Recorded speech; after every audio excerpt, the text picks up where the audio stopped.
More than 2,000 years ago, a woman made the mighty Roman Empire bow before her. She wasn't just beautiful, she was brilliant, sharp, and knew exactly how to move every piece on the board of power. She was Cleopatra VII Philopator, the last queen of Egypt. With eyes as calm and deep as the Nile River, she captivated Julius Caesar and later Mark Antony, the most powerful men of the ancient world.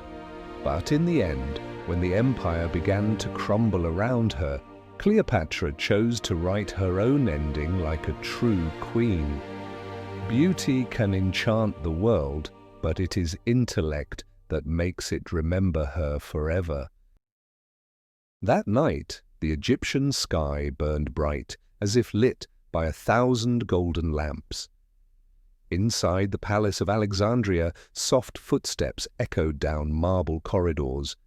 Bathed in torchlight, with the warm scent of frankincense drifting through the air, a child let out her first cry. It was Cleopatra VII Philopator, the daughter of a dynasty that had once shone with unmatched brilliance, now trembling on the edge of ruin. Beyond the cold palace walls, Egypt's power no longer gleamed as it once had. Enemies from the west were growing stronger with each passing day, and within the court, whispers of betrayal and power struggles had already begun to take shape. Every column, every hallway seemed to guard a secret yet to be spoken. But in that single moment, as her cry echoed through the distant darkness, no one could have imagined that this child would grow to become the woman before whom the ancient world would bow. Cleopatra was not born into an age of glory, but in the fractures of a crumbling empire. And from those very cracks a legend began to rise.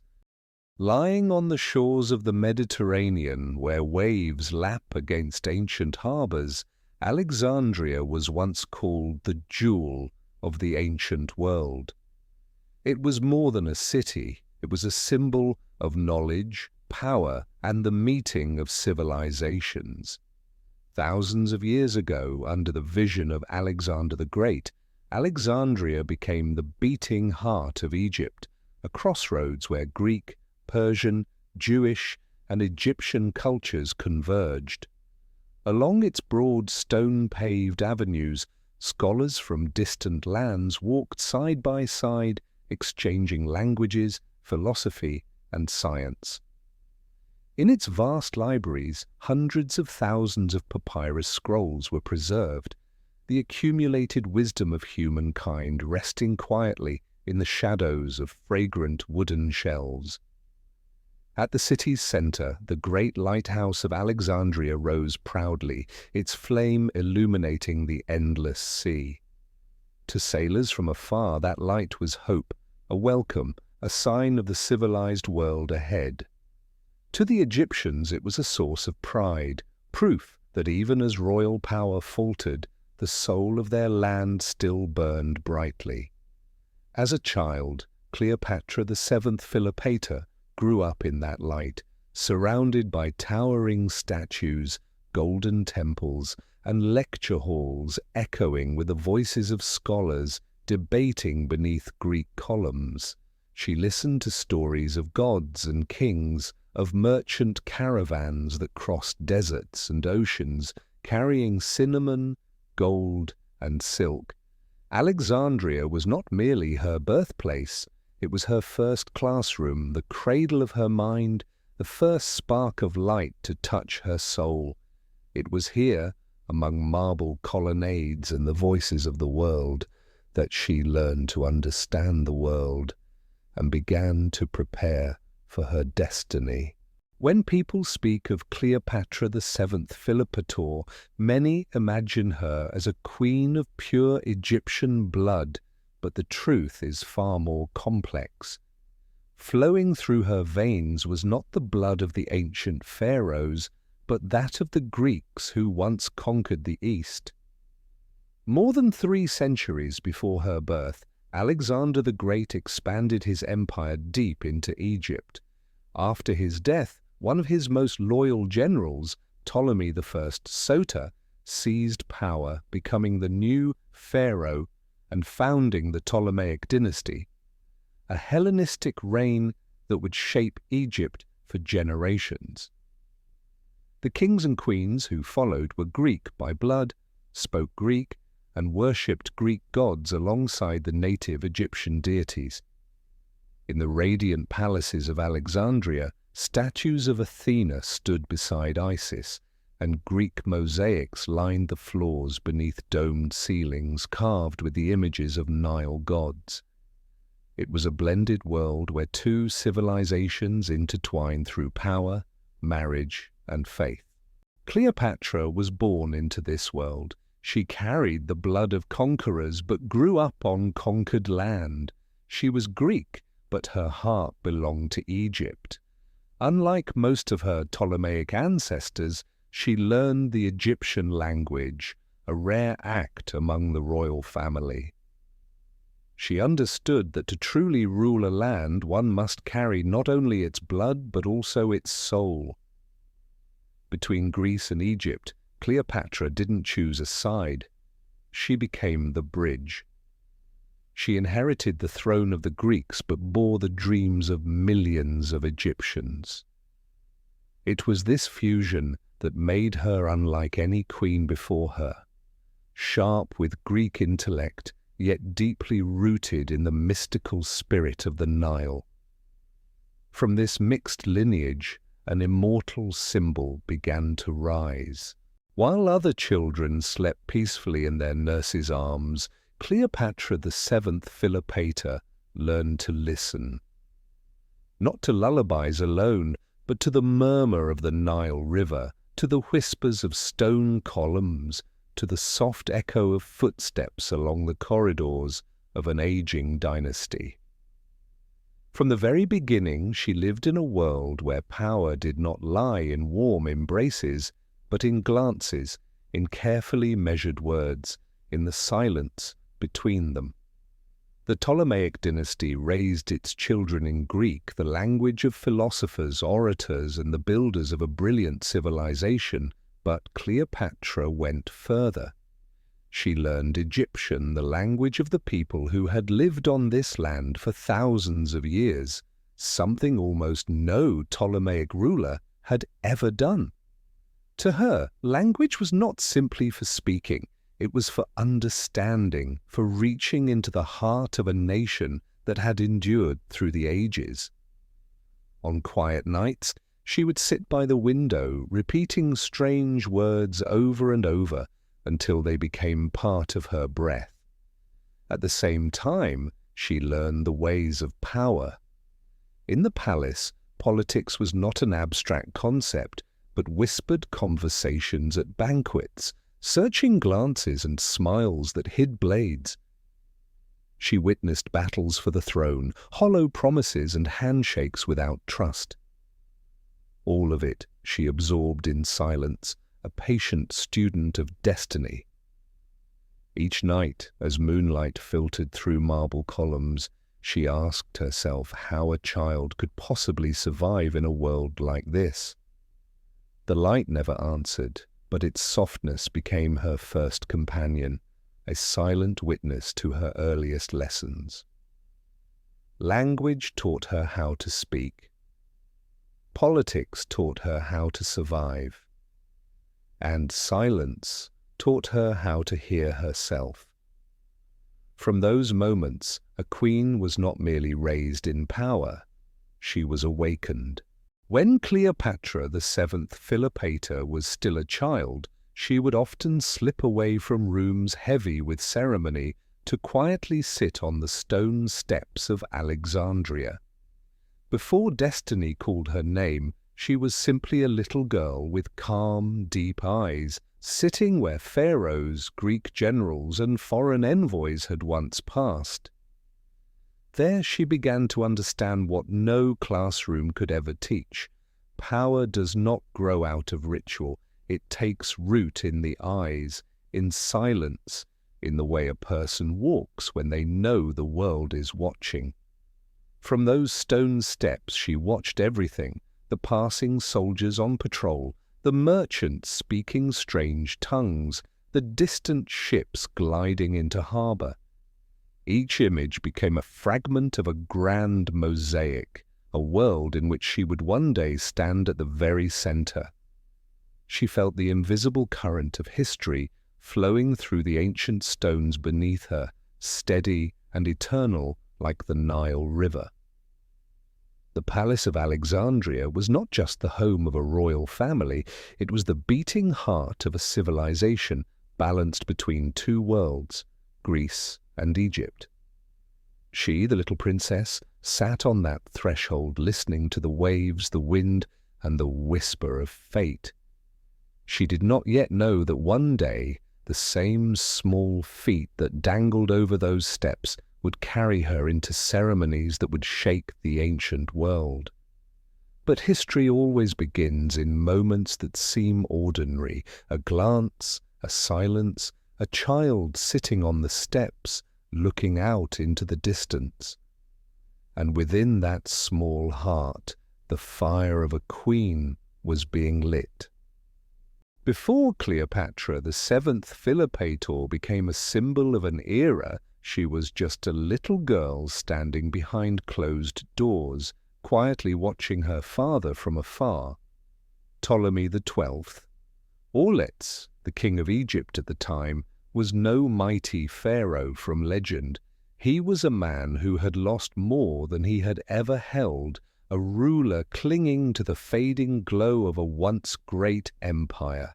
He loved music, adored Greek wine, and believed the sound of the flute could drown out the threats of the Roman Republic. But behind the noise of lavish banquets stood a trembling throne, a kingdom surviving on the mercy of conquerors from the West. In his eyes flickered a strange mixture of pride and fear, like a dying oil lamp struggling to stay alight. From a young age, Cleopatra saw what many adults dared not speak of. She saw her father sending gold, silk, and promises of loyalty to Rome in exchange for one thing: protection. She overheard midnight conversations where men whispered of debts, threats, and the fragile existence of an entire dynasty. To her young eyes, her father was not a symbol of power, but a man fighting against the current of time, a small boat lost in a vast and merciless sea. Yet even in his weakness, he loved his daughter in his own quiet way. On certain nights, when the scent of frankincense drifted softly through the room, he would hold her in his arms, point to the stars, and tell her stories of gods, of Greek blood, of glories long since faded. Cleopatra would rest silently against his chest, feeling the unsteady yet warm rhythm of his heart. To her, her father was not a great king, but a candle burning down, fragile, flickering, yet casting light on her earliest years. And from that image, Cleopatra learned a lesson no tutor could teach her. Power can be lost, thrones can shake, but history remembers those who dare to stand before the storm. And one day, she would not just face the storm, she would command it. When Cleopatra VII Philopator was a child, she would often slip out of her room and step onto the balcony of Alexandria to gaze toward the Nile River. That river was more than just the lifeblood of a land, it was the pulse of an entire civilization. She would sit silently by the railing, her eyes following the small boats drifting past, while below her the city shimmered with a light where power and danger mingled in every shadow, every corner, every passing figure. In her young heart, a dream had already begun to take root, a dream not of watching, but of leading.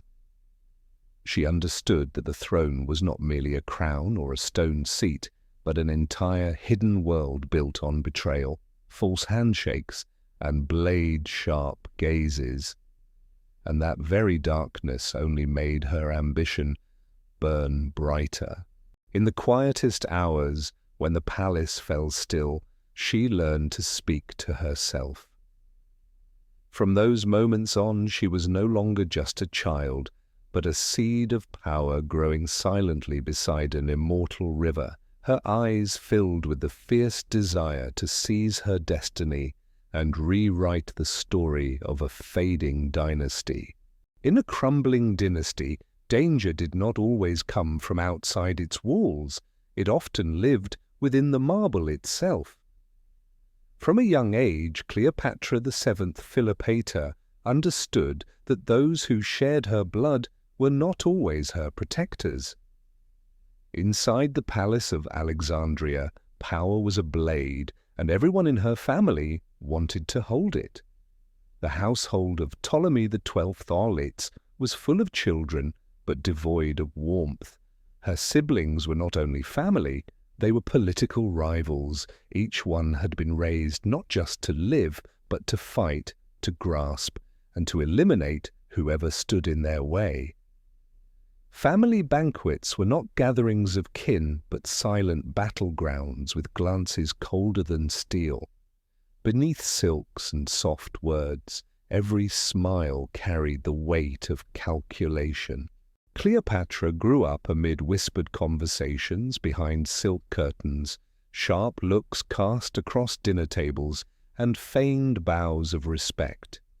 She knew that one wrong word, one name spoken too softly in the night, could mean someone's quiet disappearance from the palace.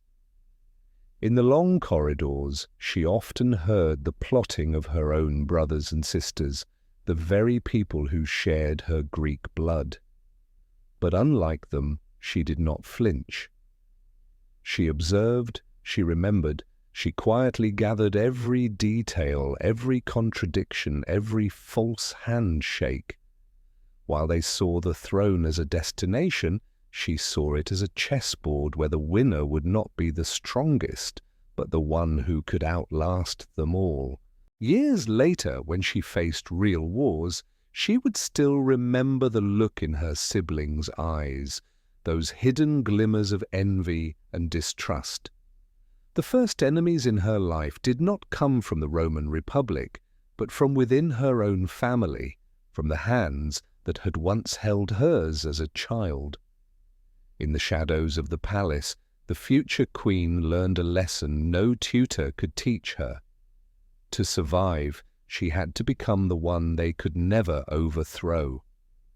Inside the palace of Alexandria, Cleopatra VII Philopator stood by the window, silently listening as the world around her began to shift. Footsteps hurried through the corridors, doors closed sharply, and beneath the heavy scent of frankincense, she felt what no one dared to say aloud.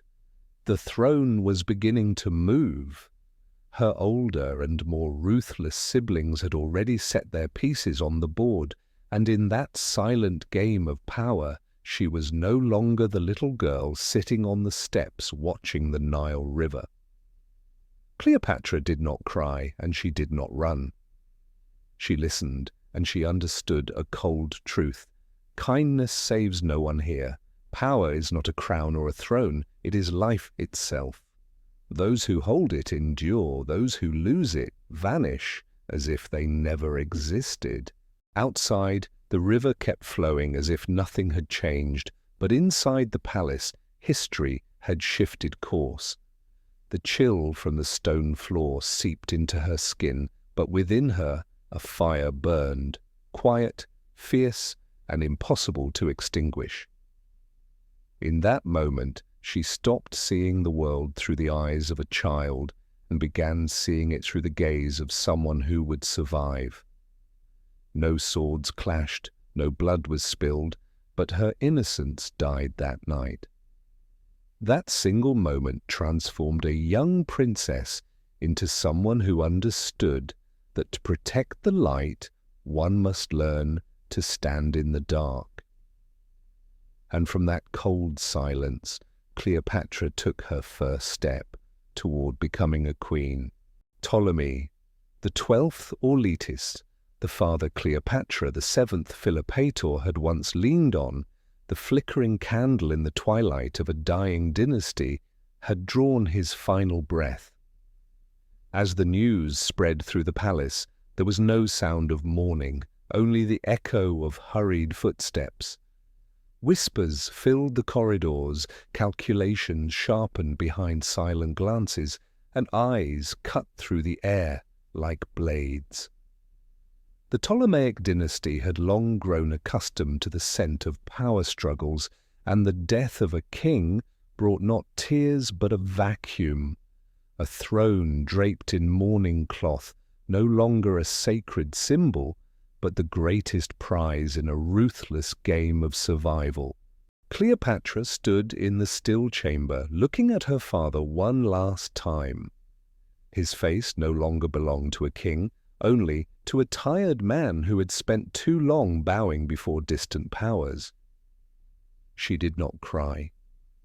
Not because she felt no grief, but because she understood that tonight those who had once called him "Your Majesty" would begin tearing each other apart for the crown. It was not just the tragedy of a family, but the tragedy of an entire dynasty. Outside, officials, generals, and royal kin were already gathering in shadowed rooms, oil lamps casting their ambitions across their faces. In their eyes, the throne was no longer a seat of rule. It was a weapon to survive under the tightening grip of the Roman Republic. As Cleopatra's gaze fell upon the golden crown resting on the cold altar, she understood that she was no longer the girl standing on the edges of the game. That throne, empty, dangerous, sharp as a blade, was waiting for someone bold enough to claim it. If she did not, someone else would. The funeral night had not yet ended, but a new chapter in Egypt's history had already begun. In the dim swirl of incense smoke, she clenched her hand, the hand of a daughter who had just lost her father, and the hand of a woman about to step into the storm of power. The throne was no longer a dream. It had become destiny. After the death of Ptolemy XII Auletes, Alexandria was no longer a city of light, but a vast chessboard. Behind the golden curtains of the palace, factions began to move. No one spoke of loss, they spoke of the throne. No one mentioned the dead, they only debated who would rule. According to her father's will, Cleopatra VII Philopator would co-rule Egypt with Ptolemy XIII Theos Philopator. But beneath the polished words of shared power, a war had already been written. Both were young, but while Cleopatra had been raised as a true heir, with intelligence, vision, and an understanding of power, her younger brother was merely a pawn, a vessel for powerful hands eager to control the throne. In the shadows of the palace, unseen fingers were already pulling the strings of a blood-stained succession play. From the earliest days of their joint reign, their eyes no longer held the softness of siblings, but the sharpness of enemies. Every banquet became a silent battleground. Every greeting, every nod, every glance carried the weight of unspoken hostility. Behind her brother stood a powerful faction of advisors, generals, and nobles, men who saw in him an easily manipulated figurehead. Behind Cleopatra stood no great army, no mighty faction, only herself. But she held what they did not: intellect, patience, and a vision far greater than their game. She understood this was not merely a struggle for the throne, it was a war for survival. Whoever won would rule Egypt, whoever lost would be erased from history. And so, amid whispers in corridors, secret handshakes, and treacherous promises, the game began. A young woman stood alone against an entire system. A queen before her coronation, faced her own brother. Egyptian history had turned a dark corner where the light of the throne burned bright enough to either crown a ruler or consume them whole. No crown is ever light, especially when it rests on the head of a woman not yet 20.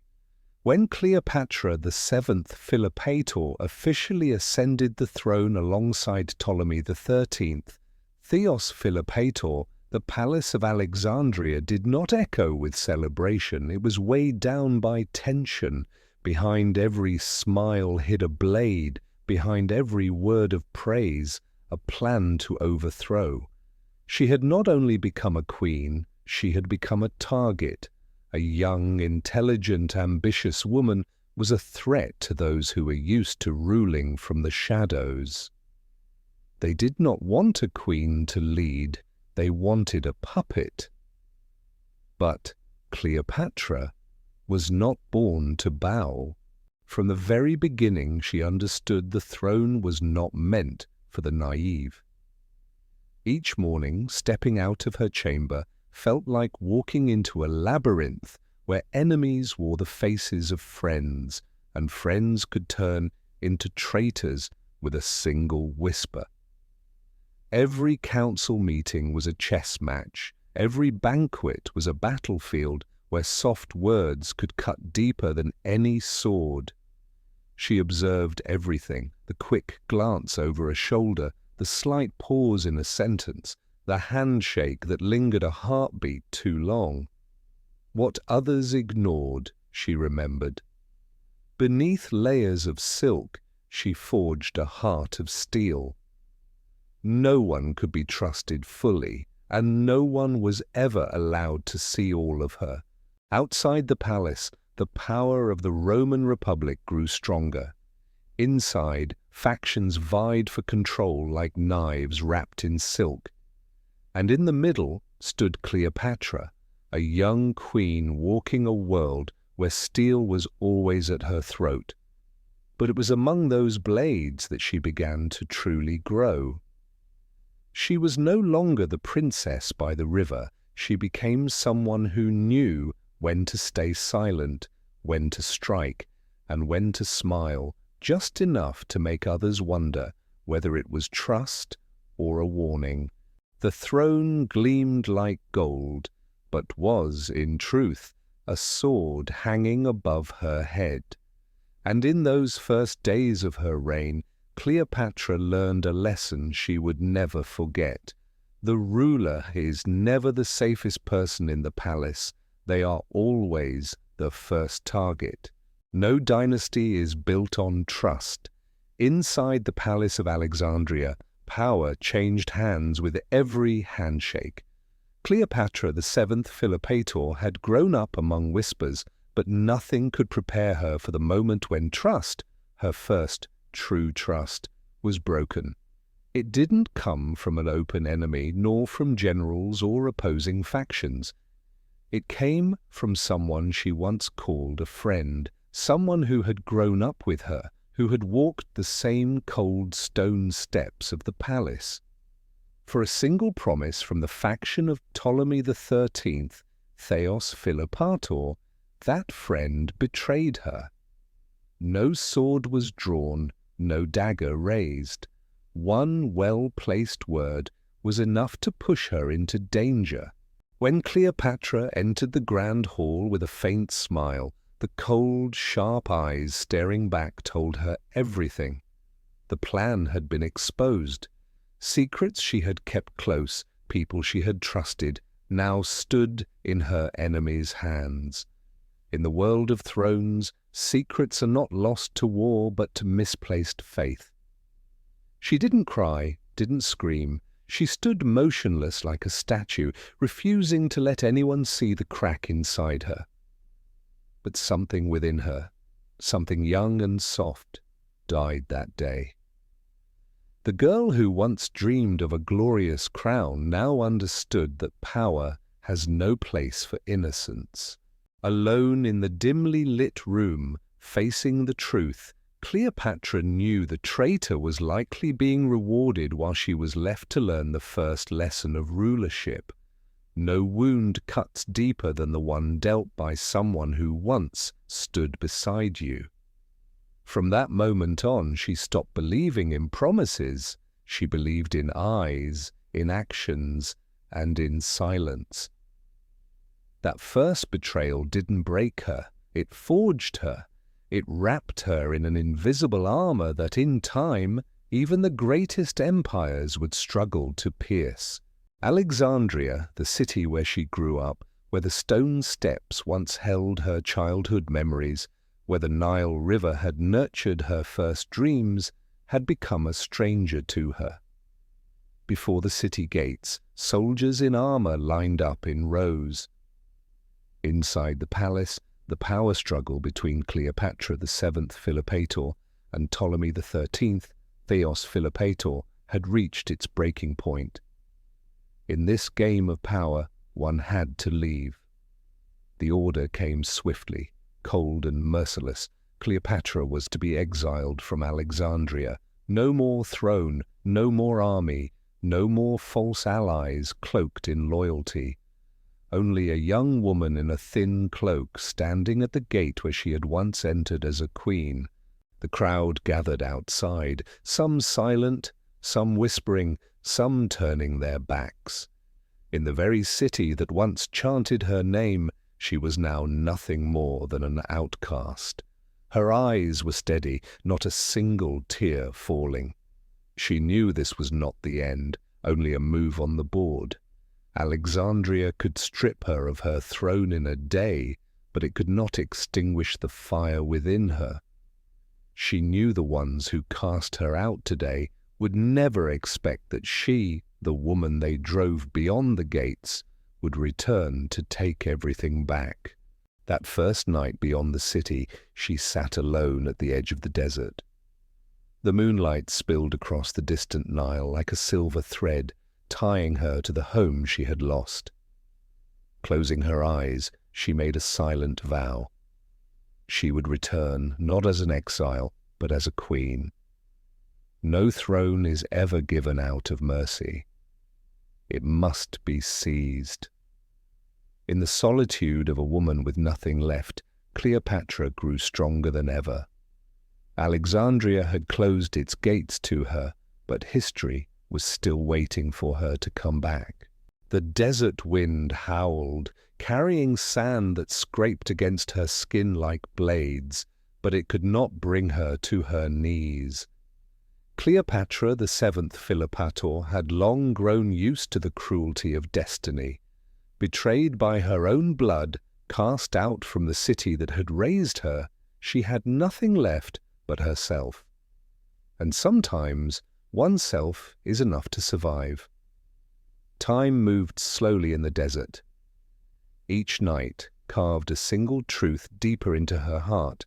To reclaim her throne, she had to become stronger than the loneliness surrounding her.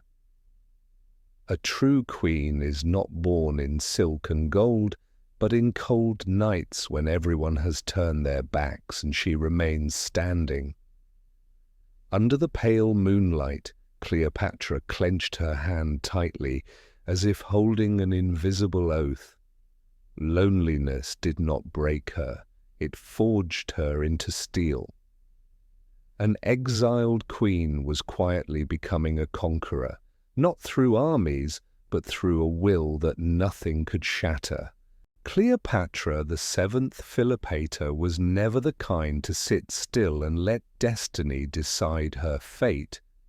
While many believed she had been broken by the isolation of exile, a storm was quietly taking shape inside her. She knew the throne was never given to the weak, but to those who could outthink everyone else. Cleopatra, who had grown up among blades, understood that to return she would have to become a sword herself. In the early days of exile, she observed and listened. The world beyond Alexandria was far from peaceful. Egypt was no longer just torn by internal conflict. It was overshadowed by the vast power of the Roman Republic.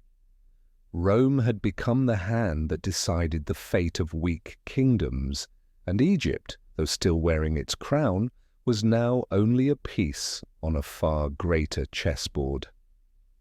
Cleopatra understood that if she wanted to return, it wouldn't be enough to fight her brother and his faction. She would have to learn to play on the board of empires. She mapped out every step.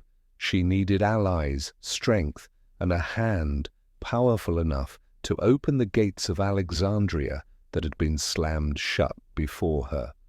And there was only one name capable of that: Julius Caesar, the most powerful man in Rome, a strategist feared across the ancient world. Cleopatra was no dreamer. She did not beg, she calculated. She knew beauty could open doors, but intelligence and patience would keep them open. Instead of waiting, she would create her opportunity. Every move she made was quiet, deliberate. She reached out to neutral merchants, placed spies inside Alexandria, and traced the movements of her enemies. She was no longer the young girl who once cried by the river, but a queen learning to walk like a predator in the dark.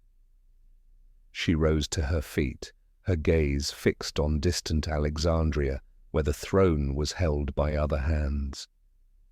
Alone in silence, she whispered to herself, a vow carved deep into her heart: I will return. From that moment on, Cleopatra's exile was no longer a humiliation. It became the beginning of a comeback the world would never forget. Across the Mediterranean, a wave of power was rising. The Roman Republic had become the most formidable force of its time, and the name that made the ancient world whisper in fear was Julius Caesar, a brilliant general, a masterful politician, a man who could bend kingdoms with a single decision. When word spread that Caesar was coming to Egypt, not only Alexandria but also Cleopatra, the seventh Philopator knew history had shifted. Since her exile, she had followed Rome's every move. She understood that when Caesar set foot in Alexandria, he would not only bring his legions, but also the single opportunity she needed to reclaim her throne. To the weak, Caesar's arrival was a threat. To Cleopatra, it was a door carved by destiny. Caesar did not come for her. He came for Rome. Her country was nothing more than a piece on his vast political chessboard. But because of that, she also knew that if she played her part right, she could transform herself from a pawn into the one holding the board. In the desert night, by the campfire, she looked out toward the sea and whispered, "If Caesar is the storm, then I will learn to ride it." From a young age, she had learned to read eyes, to catch hidden meanings, to listen to silence. Now she would use everything she possessed, intellect, grace, and allure, to approach the most powerful man of her time. This was not a gamble of beauty, but a strategic war. She did not intend to be dependent. She intended to make him listen. Inside Alexandria, her brother and his faction began to tremble at Caesar's presence.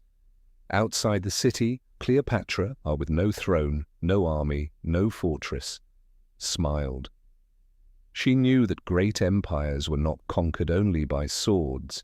They could be turned by a woman who knew exactly what to do. Rome was drawing closer. And with Caesar, a new chapter of her destiny was beginning, not the chapter of an exile, but of a queen preparing to return. Inside the palace of Alexandria, Julius Caesar had arrived, surrounded by Roman guards and an air so thick with tension it felt almost tangible.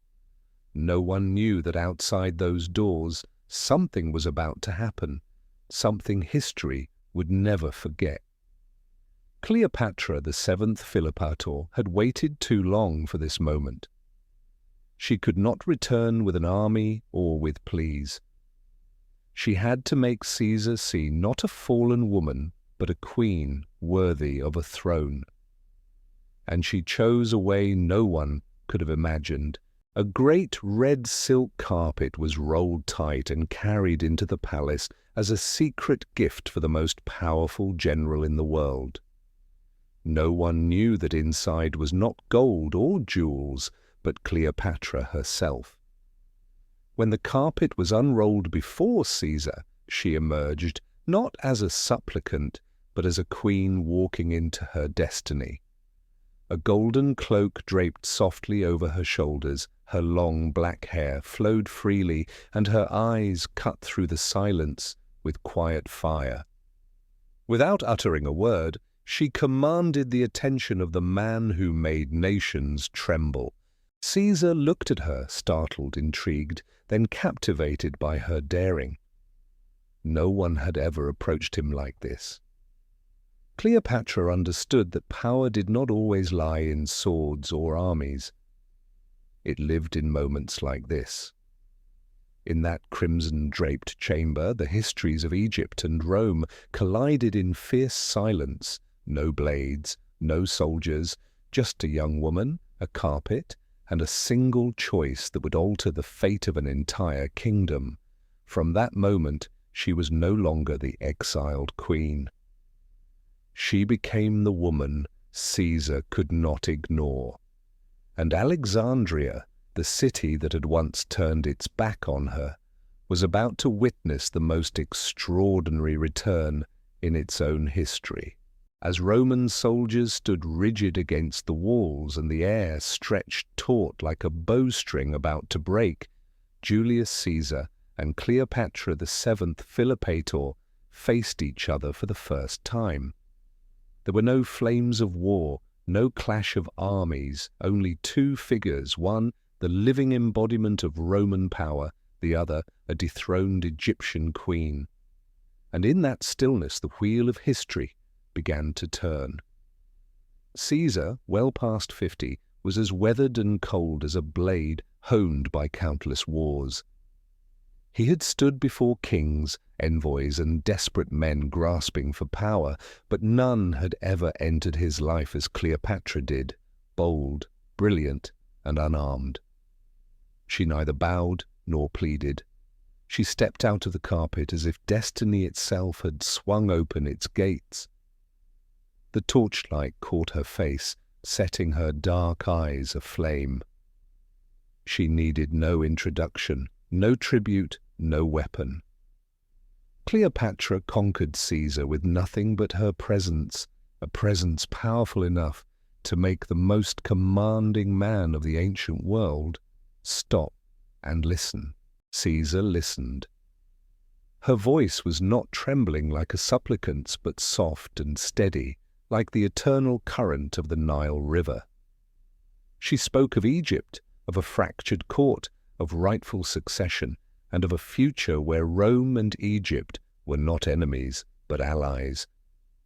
Every word she spoke was not a plea, but a carefully laid plan. In Caesar's eyes, she ceased to be a fallen queen and became a dangerous magnetic ally. In Cleopatra's eyes, he was no longer just Rome's strongest general. He was the bridge to her throne. They did not meet merely as two individuals, but as two forces. Outside the palace, the city remained unaware that Egypt had already turned a new page. A brief encounter, no war, no bloodshed, was enough to alter the fate of a queen, an empire, and the ancient world itself. When Caesar and Cleopatra locked eyes, history no longer belonged to Rome or Egypt alone. It became their shared story. Where history quietly shifted its course, Julius Caesar said nothing. He simply looked at her, the young woman stepping out of the red carpet as if destiny itself had delivered her into that room. He had marched through countless campaigns and faced thousands of eyes, the terrified eyes of dying enemies, the desperate eyes of kings begging for mercy, the calculating eyes of those who sought to use him. But the eyes of Cleopatra VII Philopator were different. They did not tremble. They were the eyes of someone who had lost, but never bowed. It was not the gaze of a beggar, but of a negotiator. Not fear, but challenge. The gaze of someone who knew exactly who she was, what she possessed, and what she would reclaim. In the dark depths of her eyes, the torchlight reflected both the softness of the Nile River and the sharpness of a political blade.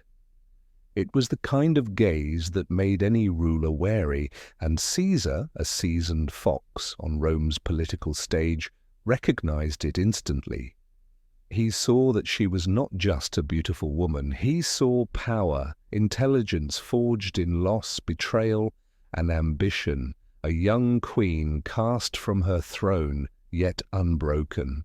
Between these two figures, standing at opposite ends of the ancient world, an invisible thread tightened, not out of romance, but out of the mutual respect of two players who understood the game of power. Caesar's lips curved into a slight smile, not the smile of a conqueror looking at easy prey, but the smile of a man recognizing a worthy opponent. Cleopatra stood tall, meeting his gaze with one of her own, calm, cold, yet burning with an unquenchable fire beneath the surface. Their eyes locked. No words were needed.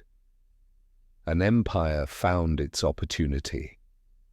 A queen found her path home. And history found a new beginning. Julius Caesar had crossed thousands of miles of battlefields, crushed the greatest armies of Europe, and laid the foundation for the absolute power of the Roman Republic.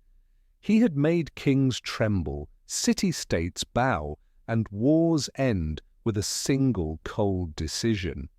But then he met Cleopatra VII Philopator, a young woman with no army, no throne, no crown, but something even Rome itself had to respect, a mind as sharp as a blade and a gaze powerful enough to make the most dominant man in the world pause. Caesar was not a man who trusted easily. He had grown used to pleading voices, false smiles, and people who bowed for their own gain. Cleopatra came to him not in weakness, but with the quiet force of someone who had tasted loss and learned how to fight for everything she wanted back.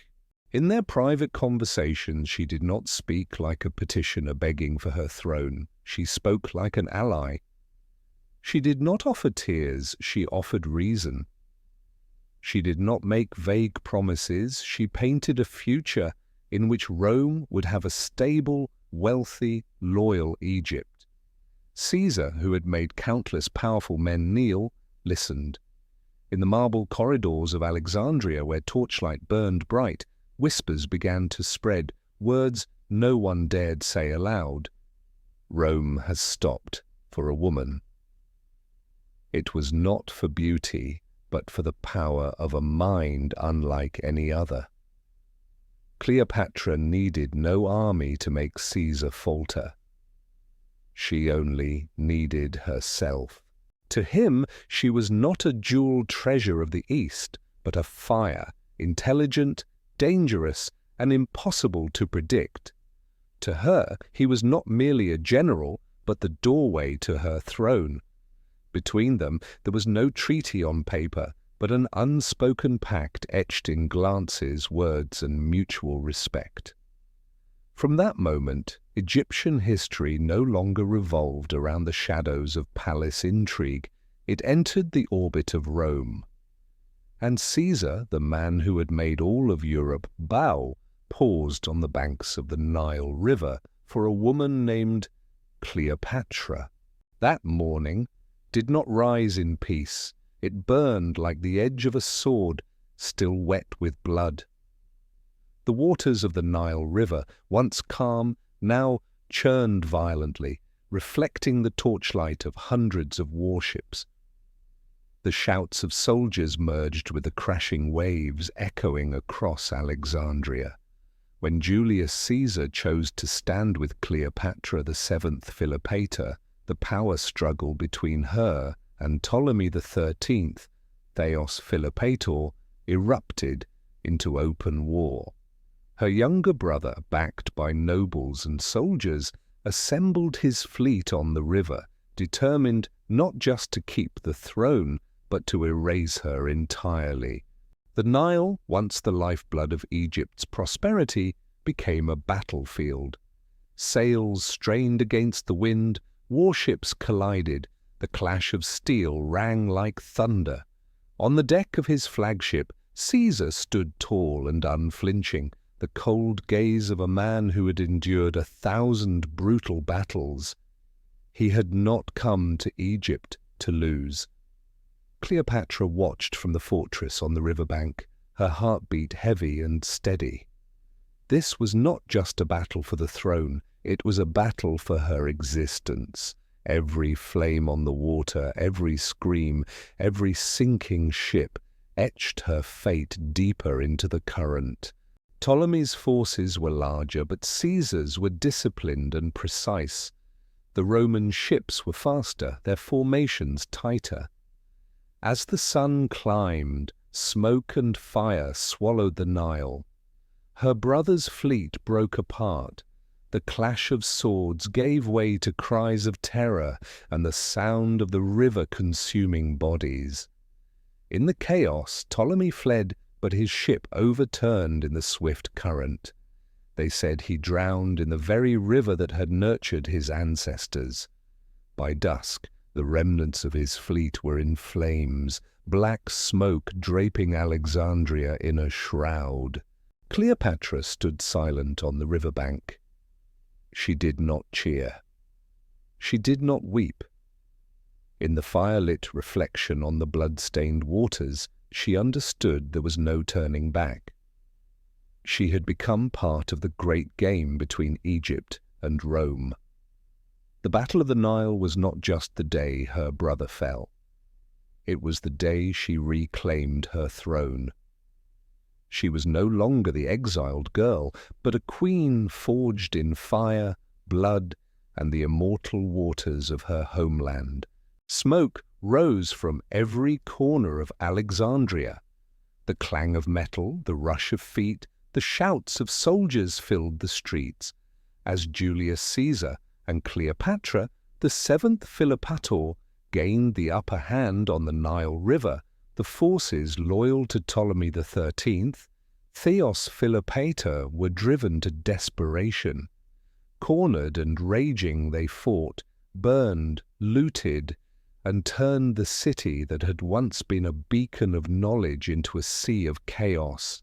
The marble-paved streets that had once echoed with the sound of chariots and the debates of scholars were now covered in ash and cries of panic.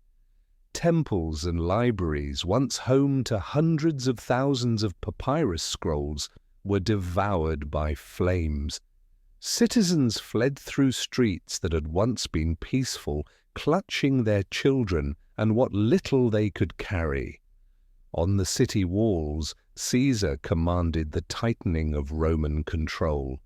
He knew that if Alexandria was allowed to collapse into anarchy, Cleopatra's throne would be lost, and he too could be swallowed by rebellion.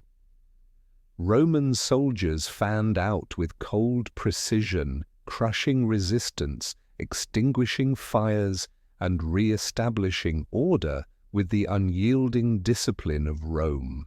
From the palace balcony, Cleopatra watched the city of her birth fall under another's hand. She did not cry.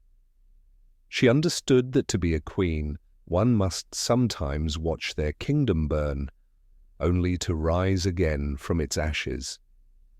In the chorus of screams and steel, she tightened her grip on the railing and whispered, "If Alexandria must burn, then from its flames I will rise." In that moment, she was no longer the exiled girl, no longer anyone's pawn. She became the hand that would shape Alexandria's fate. Days later, the city slowly found its breath again. the tremors of war fading into a bruised but living rhythm. Inside the marble palace, something else began to take shape, not through force, but through glances and long conversations. Caesar was a Roman general, a politician forged by power. Cleopatra was the queen of Egypt, a woman who had lost everything and reclaimed it. They came from two different worlds, spoke different tongues, carried the weight of two opposing civilizations. Yet between them existed something that needed no explanation: recognition. Caesar looked at her as an equal, not a subject. Cleopatra saw in him the door to a future where her throne and her country might endure. Long nights in the palace became moments where they spoke not only of Egypt or Rome, but of the world itself, shifting under the weight of empires. She spoke of the Nile, of gods and ancient rites. He spoke of conquest, of Rome's stone arenas and roads that stretched like veins of power. Two worlds did not collide, they intertwined. Caesar began giving her rare silences, the kind he gave to no one. Cleopatra, who had stood alone against power, allowed herself, for the first time, to trust another. Their love was not loud. There were no oaths, no golden vows. It was the meeting of two seasoned minds, two flames burning in different directions, but converging at a single point. Alexandria, once torn by war, became the stage for a bond that blurred the line between passion and politics. No one knew whether it was love or alliance, but history remembers this. For a brief moment, a Roman man and an Egyptian queen made the world hold its breath. In a chamber, glowing softly with lamplight, Cleopatra VII Philopator held a fragile new life in her arms. The newborn's cry rose into the night like a quiet proclamation of destiny, gentle yet heavy with meaning. This was not just a child, this was a symbol. He was the son of Cleopatra and Julius Caesar, the most powerful man in Roman Republic. In his veins ran the blood of two worlds, Egypt, the ancient kingdom along the Nile River, and Rome, the empire that ruled the Mediterranean. His name was Ptolemy XV Caesar, Caesarion, Little Caesar. His birth shook Alexandria and sent whispers racing through Rome. Cleopatra gazed at her son with tenderness, but also with a steel-hard resolve. She had not merely brought a child into the world, she had presented history with someone who carried the weight of two civilizations. Her voice was a whisper, but it carried the strength of a vow. "You are my blood, and the world I will conquer." Caesarion was born at a crossroads in Egypt's history. His existence was a reminder that Cleopatra was not simply ruling in the present, she was shaping the future. To Rome, he was a quiet, growing threat. To Egypt, he was hope, a living promise of a new dynasty, one that would not bow before foreign powers. In the early days, Cleopatra allowed no one near her son except her most trusted attendants. She held him by the window, looking out over the silver ribbon of the Nile. She understood that this child was not merely flesh and blood, but a living piece in the grand game of power. To protect him, she would have to play it sharper, colder, and wiser than ever. Across the sea, rumors spread through Rome like wildfire. Caesar had a son in the east, a child who was not purely Roman, yet bore the blood of Caesar himself. A child who, one day, might dare to challenge the empire. While Rome murmured, Cleopatra smiled, the calm, knowing smile of a mother and a queen who understood that the future had already begun with the cry of a newborn in the night of Alexandria. Caesarion had no idea that from the first moment he opened his eyes, his fate was entwined with thrones, power, and the collision of two empires. But Cleopatra knew. She looked into those tiny eyes and saw a new era rising, not only for Egypt, but for Rome and for history itself. Alexandria still bore the scars of smoke and fire, but in the great square where pharaohs had been crowned for generations, the crowds pressed together to witness something many thought they would never see. Cleopatra VII, Cleopatra, the woman once exiled from her homeland, returning as a true queen. She was no longer the young girl cast out into the desert, no longer the outsider on the edge of the game of power. Today she returned as the victor. She had not stormed the city with an army. Instead, she had made one of the most powerful men in the world, Julius Caesar, stand at her side. She had not claimed her throne with blood alone, but with intellect, strategy, and the unyielding will forged in the harshest of nights. As she climbed the highest steps of the palace, the roar of the people rolled across the square like waves on the Nile River. A pale gold cloak trailed lightly behind her, her dark hair fell loose, and her face was calm, but her eyes shone like a blade. Every step she took was no longer that of a princess, but of a living symbol. Beside her, Caesar watched in silence. He didn't need to speak. This moment belonged entirely to her. It was the culmination of every choice she had made, every battle she had fought, and every ounce of strength she had refused to surrender. The coronation was simple, no chariots, no military parade, only a single golden crown, heavy, cold, and gleaming in the sun. When it was placed upon her head, Cleopatra closed her eyes and remembered everything. The day she was cast out, the cold desert nights, the flames on the Nile, Caesar's gaze, and the cry of Ptolemy XV, Caesar. All of it had led her to this moment. She opened her eyes and looked toward where the Nile meets the sea. Not as a queen born to a throne, but as a queen who had taken it back with her own hands. From this day on, no one could ever call her the exiled girl of Alexandria. She had returned, steady and unshakable, like the river that had raised her. Below the palace, the people chanted her name. Their voices echoed through the stone columns of the ancient city. A new Egypt was beginning, and at its center, standing proud beneath the burning sky, was a queen named Cleopatra. After years of war, Alexandria entered a new era, an age no longer marked by clashing swords or burning warships on the Nile River. From ashes, gardens were replanted, domes rebuilt, market cries returned to the streets, and the river flowed in peace. At the heart of this rebirth, Cleopatra VII Cleopatra ascended the throne not as a queen of war, but as a queen of peace. Unlike the Ptolemaic rulers before her, Cleopatra did not govern from a distant, untouchable height. She understood that Egypt had endured enough division and instability. To rule for the long term, her weapons would not be swords or spears, but intellect, diplomacy, and balance. She walked through the city, met merchants, scholars, priests, and generals.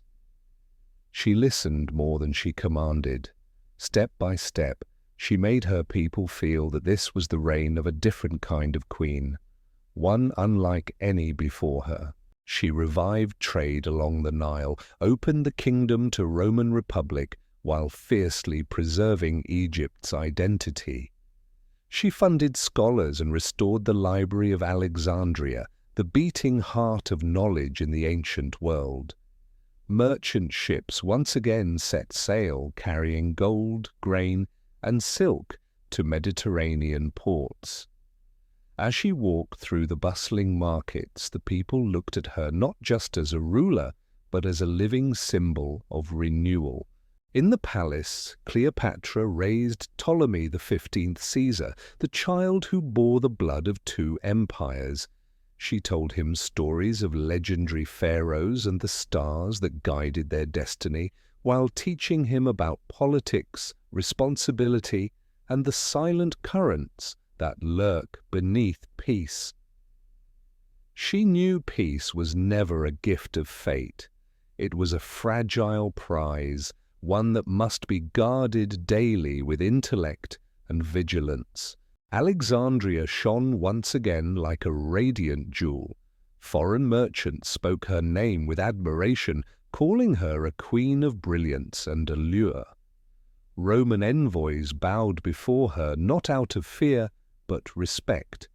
She had achieved what few could, maintaining Egypt's relative independence in the age of Rome's expansion.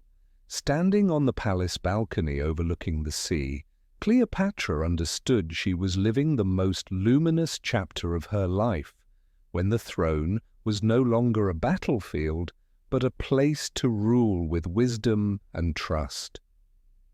A queen of peace. A kingdom built on intelligence.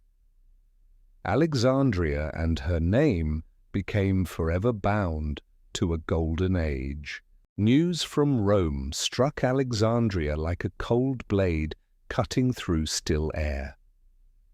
Cleopatra VII Philopator received word that Julius Caesar, the man who had restored her to the throne, her ally, her lover, the father of the child who carried the blood of two empires, had been murdered in the Senate house, at the very heart of Roman power, by the same men who once called him friend. The palace fell silent. No music, no words. Cleopatra sat alone by the window, her eyes hollow and distant. The image of Caesar rose in her mind, not as a conqueror, but as the man who had once looked at her as an equal. More news followed like blows. He had been stabbed 23 times, collapsing on the marble floor, surrounded by senators. In Rome, they called it a day of liberation. For Cleopatra, it was the day a part of her future was ripped away. Caesar had not only been a powerful man, he had been the bridge between her and Rome, the shield that had kept Egypt safe from Western ambition. Now, that bridge lay in ruins. She understood too well what would follow his death. Rome would fracture, power would be splintered, and one day those shards would fall upon Egypt like a storm. She stood before the map, spread wide across her table, a map of the world Caesar had once conquered. Her hand rested on the Mediterranean, the sea that had bound them together. Everything had changed. Ptolemy XV. Caesar was no longer the son of a great Roman general, but a name that could be exploited or erased. In the darkness, Cleopatra clenched her fist. She knew Egypt would no longer stand in the safe light Caesar had cast over it. She would have to step into the greatest game of power of her life. No more love, no more allies, only the throne, Rome, and a storm gathering on the horizon.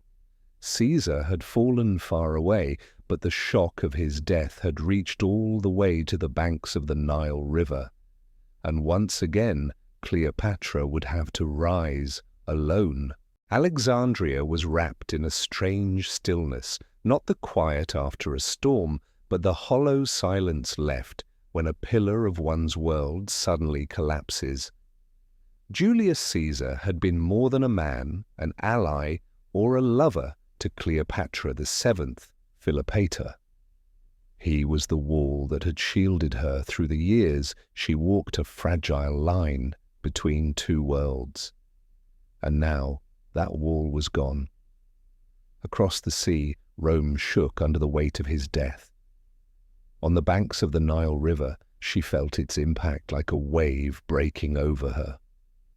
From a young age, Cleopatra had understood that power was survival. She had known betrayal, exile, and darkness, but she had always found a way back, a path, a bridge, an ally to lean on. Now there was no one. Rome was no longer a unified force. Those who held power there would not protect her as Caesar once had. They would not see her as an ally, but as a piece on a board to be claimed. In the dimly lit chamber, she sat beside Ptolemy XV Caesar, the child who carried both Roman and Egyptian blood. Looking at his small face, she saw the fragile thread of their future, flickering like a lamp flame before the storm. There was no one left to protect this child but her. No one left to guard the throne but her. There was no longer Caesar's Rome, only a fractured empire filled with men eager to swallow Egypt whole if she made a single wrong move. Cleopatra did not cry. Tears could not change the tide. She rose, turning her gaze to the Nile. The light on the water reminded her of the countless pharaohs who had stood there before her, surviving storms far greater than this. The world had taken away her shield, but she was no longer the girl who trembled before destiny. She was the Queen of Egypt, and if no one would stand beside her, she would face the storm alone. There was no Caesar now, only her, and the world would have to learn what it meant to face Cleopatra when she no longer needed protection. She was the storm. Darkness fell over Egypt. After the death of Julius Caesar, the land felt like an island abandoned in the middle of a storm blowing from Rome. The light of peace Cleopatra VII Philopator had built did not vanish all at once. It faded slowly, like an oil lamp guttering to its last breath. Merchant ships came to Alexandria less frequently, and from the west, political hands began to reach toward the banks of the Nile River. Rome no longer had Caesar, no protector. In his place were men hungry for power, devouring each other in an endless struggle. Every faction had its own agenda, and Egypt, rich, fertile, and strategically vital, became a coveted prize. In the marble halls of Alexandria, news of Rome's civil wars arrived daily. Cleopatra understood clearly, if Rome descended into chaos, Egypt would cease to be an ally and become spoils of war. Fewer traders now arrived from the west, replaced by envoys and spies. Every letter carried hidden commands. Every negotiation was a web of traps. Gone were the gentle conversations. Now came tense bargaining, where a single signature could decide the fate of a kingdom. Within Egypt itself, cracks began to show, factions loyal to Rome, factions yearning for independence, factions willing to bow to any stronger power. Together they wove a net of intrigue and suspicion that wrapped around Alexandria. She could feel the cold breath of darkness tightening around the throne, relentless and merciless. Cleopatra stood alone, gazing at the city that had once shone so brightly under Caesar's shadow. The moonlight on the Nile shimmered like a sheet of silver, and in its reflection she no longer saw the Queen of Peace, but a warrior preparing for the next battle. Darkness had come for Egypt, not with swords and flames, but with schemes, ambitions, and hollow promises. Yet her eyes still burned like a solitary flame in the desert. She understood one truth: darkness only triumphs when the light bows its head. And Cleopatra had never bowed to fate. After the death of Julius Caesar, Rome plunged into chaos like a great beast torn apart. Factions battled over every fragment of power, and in the storm, one name rose above the rest: Mark Antony. He was not a cold, calculating statesman like Caesar, but a warrior with a blazing heart, tempered in war and the storms of politics. Antony had once been Caesar's loyal right hand, fighting beside him to conquer and command. When Rome fractured, he became one of the three most powerful men in the empire, alongside Octavian and Marcus Lepidus, forming the Second Triumvirate to divide the Republic between them. But beneath the surface of that fragile alliance burned a ruthless struggle where only the strongest would survive. When Antony's name reached Alexandria, Cleopatra VII Philopator already knew much about him: a bold general, a man of appetite for wine and war, a sharp political mind to rival Caesar's. He carried military power and a hunger to claim Caesar's legacy as the new master of Rome. To Cleopatra, Antony was more than just another name in her reports. He was a force, and, in an Egypt already shadowed by Roman ambitions, that force could be the key to survival. But she also knew a man like Antony was not easily swayed or trusted. To Antony, Cleopatra was no ordinary Eastern queen. He knew she had stood beside Caesar, the man who once stopped at the banks of the Nile River for her. He knew she was intelligent, alluring, and dangerous, and that intrigued him. Their first meeting took place at Tarsus, on the banks of the Cydnus River. Cleopatra did not arrive as a political hostage, but as a living legend. Sailing in on a golden barge, wrapped in incense and bathed in the light of the setting sun, she made Antony stop and stare. He was a Roman warrior risen from the ashes of empire. She was an Egyptian queen who had survived the tempests of power. Two flames met, not to destroy one another, but to ignite a fire capable of setting the world ablaze. From that moment, between Rome and Egypt, a new chapter began, a chapter of love, power, and a tragedy destined to shake history. Twilight fell over Alexandria, and the surface of the Nile River shimmered with the reflection of golden light. Boats draped in silk flowers drifted with the current, torches burned bright along both banks, and the scent of incense filled the air. The entire river had transformed into a stage of legend, and at its center stood Cleopatra VII Philopator. She did not appear as a queen seeking an ally, but as a goddess descended to earth. Draped in gold ceremonial robes, wearing the solar disk and cow horns, the divine emblem of Isis, she stepped onto the deck of her barge. Light washed over her face, and for a moment, time seemed to hold its breath. Every gaze turned to her, but she looked at only one man: Mark Antony. The Roman general who had walked across countless battlefields and watched cities crumble now stood still, silenced by the sight before him. Before him was no mortal queen, but the living embodiment of a goddess. Egyptian harps and drums began their slow, solemn rhythm, the song of the Nile itself. Cleopatra's barge glided over the water, hundreds of torches casting golden ripples.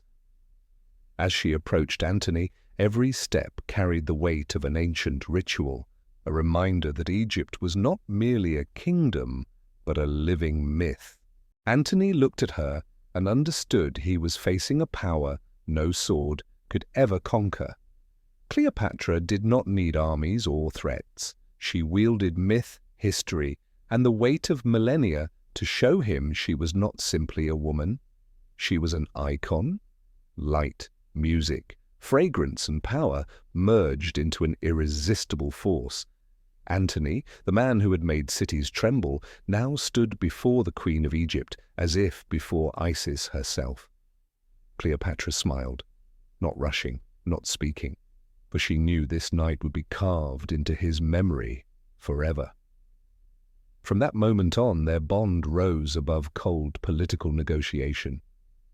It became a blazing epic, bold, dangerous, unforgettable. On the Nile, where pharaohs had passed for centuries, a queen became a goddess, and a Roman general surrendered, not by force of arms, but in the quiet storm of his heart. After the night of celebration on the Nile River, the world seemed split in two. On one side was Rome, cold, calculating and soaked in blood. On the other was Egypt, radiant, mysterious, and intoxicating. At the intersection of these two civilizations, the love between Mark Antony and Cleopatra VII, Philopator, ignited like fire in the desert. Fierce, uncontrollable, impossible to extinguish, and inseparable from the storm of power gathering on the horizon. Their love did not bloom in peace, but in a world trembling under the weight of war. Rome seethed with plots and bloodshed. Octavian, Caesar's cold and calculating heir, watched Antony's every move with suspicion, envy, and the quiet patience of a predator waiting to strike. Antony did not care. In Cleopatra he found something Rome had never given him: freedom, beauty, and the feeling of being truly alive in a world built on masks and lies. They lived in Alexandria like two blazing stars. Banquets stretched through the night, wine flowed like rivers, music lingered in the golden halls, and the scent of incense wrapped the city in a dream. Antony, a man forged in war, surrendered himself to her world, a world where philosophy, poetry, myth, and light intertwined. Their love was not just passion, it was the union of two scarred souls who had found each other in the ruins of power. Cleopatra saw in Antony a man who lived without pretense, unafraid of ambition or desire. Antony saw in her not merely a queen, but a flame that made him believe power could be used not only to conquer, but to love, to live, to burn completely. But as they burned, darkness approached from Rome. Letters arrived, threats grew louder, venomous whispers spread. Antony has been bewitched, enslaved by an Eastern woman. Rome could not accept the image of its great general kneeling at the Egyptian queen's feet. Cleopatra understood this but did not retreat. She met Antony's gaze with a calm defiance. Antony only smiled, took her hand and said, "If Rome is the storm, then I'll walk through it with you." Their love was not a gentle song, but a fierce symphony, beating in rhythm with war drums and the hearts of two people daring to defy the world. Outside, a storm of politics gathered. Inside, they burned because they knew the only force greater than power is love lived without fear, even if only for a brief, eternal moment. When Cleopatra VII Philopator and Mark Antony clasped hands and stepped together through the first political storms, Alexandria awakened as if from a long sleep. Their empire was not yet carved on any map, but it lived in their decisions, in their gazes, in the whispered promises by the banks of the Nile River. They were not merely lovers. They were building a dream together, a new power where Egypt would no longer be a vassal of the Roman Republic, but a rival center of power strong enough to stand against Rome itself. She was the Eastern mind, deep, sharp, and refined like ancient carvings. He was the Western flame, fierce, bold, and burning with restless energy. Two worlds that should have been incompatible instead fit together like two halves of a single blade. She had strategy, he had strength. She had vision, he had armies. Together they became a force that made Rome uneasy. In private councils beneath marble domes they spoke not of romance but of maps. Antony studied the sea routes, the Nile's arteries, the fertile land stretching from Egypt to Syria. Cleopatra spoke of gold and grain, of controlling the trade routes, linking the Indian Ocean to the Mediterranean Sea. They did not plan merely to survive, they planned to expand. Under golden torchlight shimmering on polished stone, they laid out the foundations of a great Eastern alliance, powerful enough to challenge Rome. Antony would command the armies, Cleopatra would be its political soul and heartbeat. Egyptian courtiers bowed, emissaries from distant lands offered tribute, and Rome began to look eastward with growing suspicion. Beneath the strategy lived two souls bound by a shared hunger for freedom. Standing on the riverbank, Antony once told her, "Rome only knows how to conquer. But here, with you, I feel like I'm building something greater than myself." She held his hand and answered, "We're not running from Rome.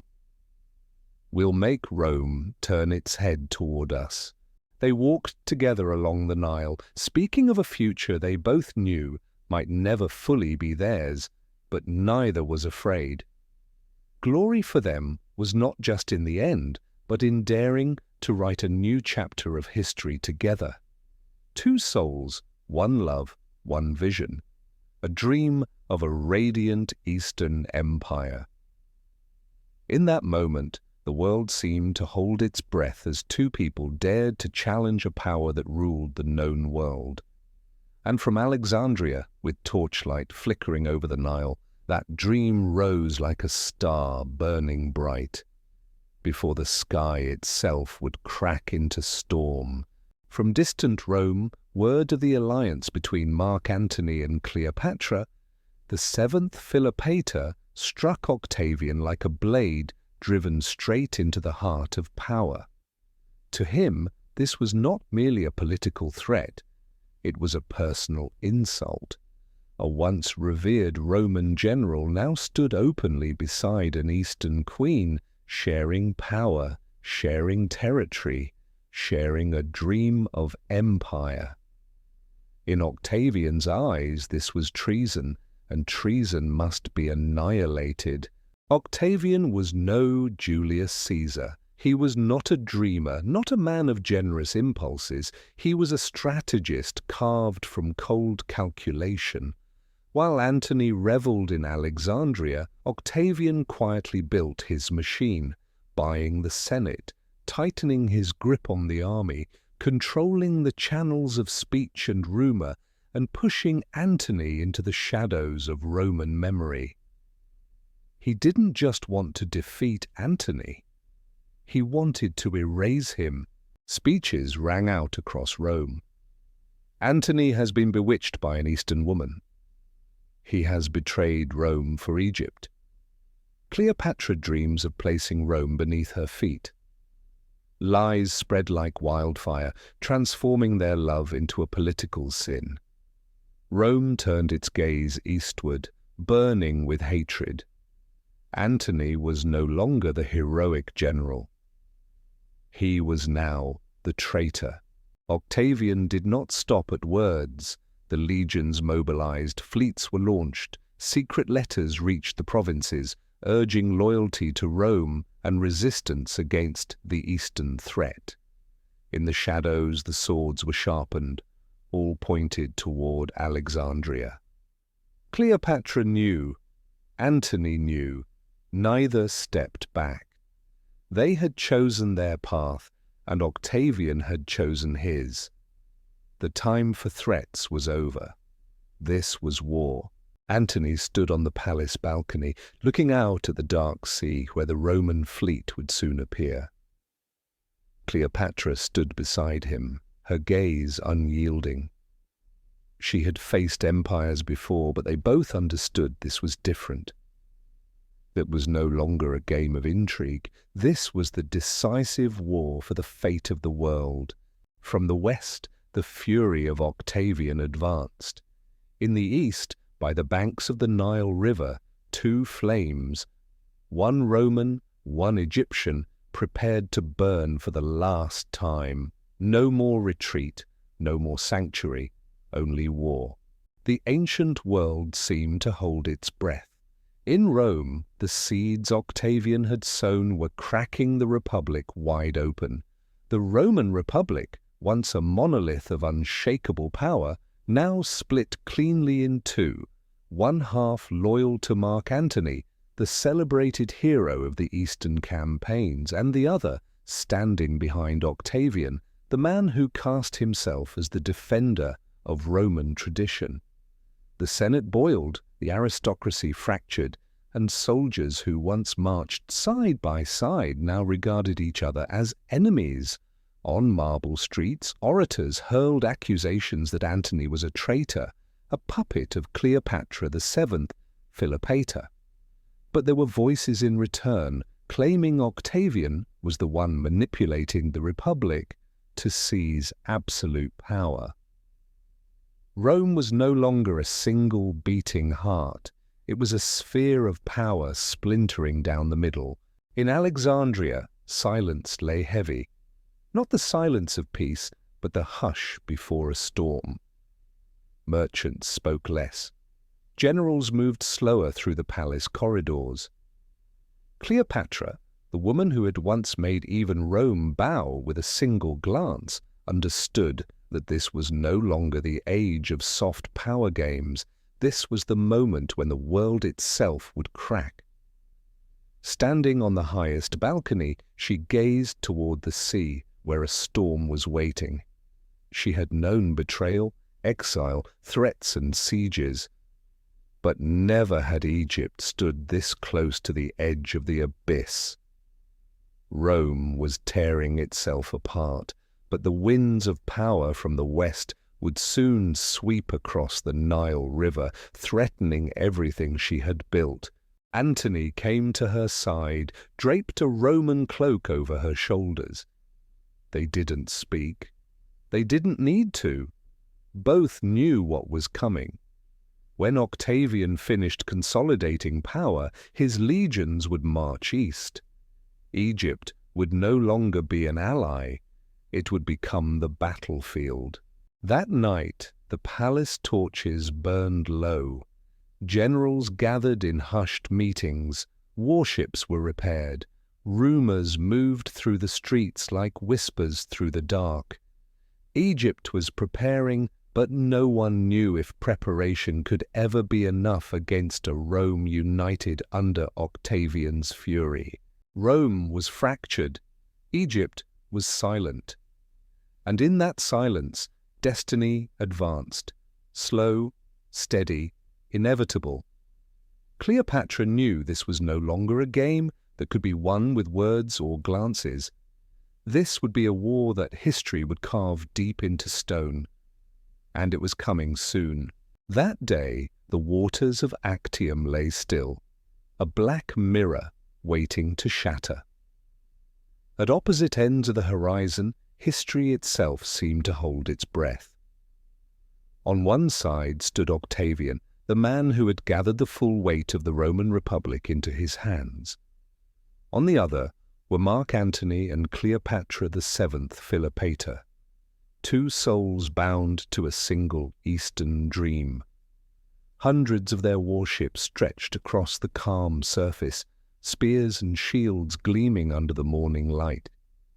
In the distance, Octavian's fleet advanced in perfect formation, vast, disciplined, and relentless, like a wall of iron cutting through the sea. There were no more speeches, no threats, only a battle that would decide who ruled the world. Antony stood tall on the deck of his flagship, his eyes burning with the fire of every campaign he had ever fought. Beside him, Cleopatra wore her gold cloak, her gaze bright yet silent. She knew this was no ordinary battle. If they won, a new empire would rise. If they lost, everything would end. When the horns roared across the waves, the two great fleets lunged toward each other. The sea erupted, ship crashing against ship, spear against shield, the shouts of men rolling like thunder. Octavian's lighter, faster vessels swarmed around Antony's heavy eastern ships like a pack of sharks tightening their hunt. Cracks formed in the line. From her command ship, Cleopatra saw it clearly. Antony had courage, but Octavian held time and position. The eastern fleet faltered, splintered, and began to break apart. In that moment, she made her choice. A cold, calculating order cut through the chaos. The Egyptian fleet would withdraw. Golden sails turned silently away from the battle. When Antony saw it, he didn't hesitate. He left his own forces behind and followed her. From the retreating ship, Cleopatra stood motionless, watching the battlefield crumble in the distance. The dream she and Antony had built was breaking apart before her eyes. She did not cry. History does not cry for the defeated. It only carves their names into stone as warnings. Actium, the turning point. On one side, Octavian's absolute power. On the other, a love, a dream, and an empire that never came to be. From those dark waters, the destiny of a dynasty began its final descent. The sea of Actium reeked of smoke. Burned warships drifted like the carcasses of some colossal creature, their shattered timbers floating on the leaden water like broken bones. The waves moved with an eerie calm, carrying with them the cold echo of history. The battle was over, and the dream that once burned so brightly was sinking into the depths. Mark Antony stood motionless on the deck, his eyes empty, fixed on the blood-red horizon. Upon those waters, the Eastern Empire he and Cleopatra the seventh Philopator had imagined had turned to ash. No triumphant trumpets, no victory songs, only the sea, tattered sails, and the frozen silence of defeat. Cleopatra gripped the railing, staring toward the place where thousands of Antony's sailors were being crushed beneath Octavian's relentless fleet. No more golden torches, no more sweet wine, no more the dream of an Eastern power that could challenge Rome. Only a raw and merciless reality remained. She did not cry. She knew the sea had no heart. It swallows everything and returns nothing. Antony turned, his eyes weary, not with fear, but with the weight of knowing the dream was over. Their love, once blazing like a torch that dared the world itself, now guttered in silence. They looked at each other without words. Both understood that Battle of Actium was not merely the loss of an army, it was the end of an era. Behind them, ragged sails drifted on a blackened sea. Before them lay the road back to Alexandria, not as builders of a dream, but as the defeated. The sea quietly swallowed the wreckage, the shouts, the last glimmers of a love that had once made the world tremble. Antony and Cleopatra held each other's hands in silence, two flames burning down to their final ember in the night storm. Their love did not end in a palace of gold, but died upon a cold sea, where dreams are devoured by waves without a single word of mourning. This was no victory hymn. This was the tragic requiem of two people who once believed they could conquer the world until the world rose and consumed them. The city of Alexandria burned crimson against the night. Marble domes blazed like torches, their flames casting a feverish glow across white walls that had stood for centuries, turning the entire city into a colossal beacon on the shores of the Mediterranean Sea. Streets that had once shimmered with the light of 1,000 torches now echoed with screams, the clash of steel, the cries of the dying. The brightest jewel of the East was being swallowed by fate itself. After the crushing defeat at the Battle of Actium, the forces of Octavian swept into Egypt like a storm of iron. No fleet, no allies. Mark Antony and Cleopatra VII Philopator had only Alexandria left, the place where their dream had begun and where it would end. The city walls that had once made enemies tremble were being torn apart, stone by stone. Roman chariots scraped across marble streets, shields and spears clashed like rolling thunder. Egyptian soldiers fought to the last breath, their resistance nothing but scattered sparks before an unstoppable storm. Smoke from burning temples smothered the sky, erasing the moon behind a curtain of blackened ash. From the balcony of her palace, Cleopatra gazed down upon the city she had guarded, built, and once dreamed would be the beating heart of an Eastern empire. Now it lay before her like a dying giant, its last breath rising with the smoke. In her eyes the fire reflected not only sorrow, but a cold, still silence. She knew this moment could not be undone. Antony, drained after days of futile resistance, stood beside her. He had once been the general who made armies quake. Now he was only a weary figure with distant eyes. Beneath the walls, Egyptian soldiers fell one after another as Roman banners marched toward the city's heart, swallowing the last light of the East. In the square below, panic surged. The great library of Alexandria, the symbol of human knowledge, was engulfed in flames. Thousands of papyrus scrolls, centuries of wisdom, lifted into the air like glowing embers before collapsing into ash. This was more than the fall of a city.